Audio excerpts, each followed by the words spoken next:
chroniques de la Fabrique du Bonheur avec Sandrine. Bonjour à tous. Nous poursuivons notre série dédiée à nos émotions de parents. Nous avons évoqué hier ce qui nous permet de vivre une émotion désagréable tout en étant bienveillant avec nous-mêmes.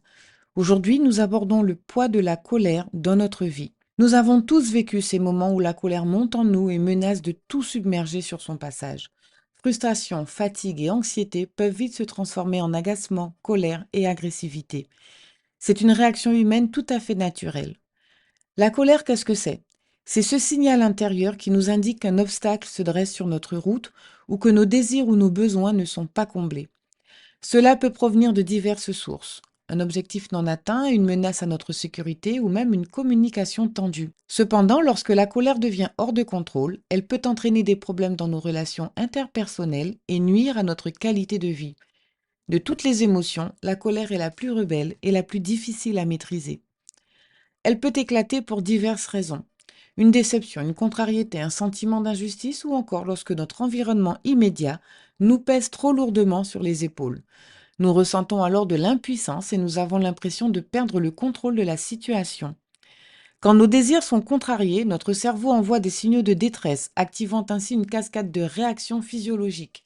C'est là que la colère peut prendre forme.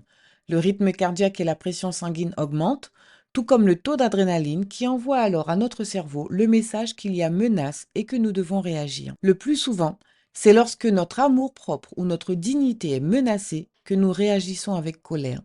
Le fait d'être traité injustement, d'être ridiculisé ou encore humilié entraîne souvent de l'agressivité. S'ensuit alors un processus d'escalade où une pensée en entraîne une autre, ce qui nous met davantage en furie et qui peut dégénérer rapidement en violence, car la colère se nourrit de la colère. Cette violence peut être foulée et retournée contre soi, ou elle peut exploser et être tournée contre les autres.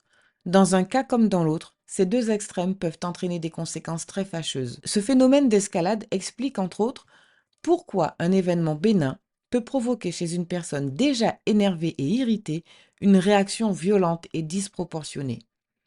Voilà, très chers parents, notre chronique touche à sa fin. Je vous dis à demain pour la suite de notre série.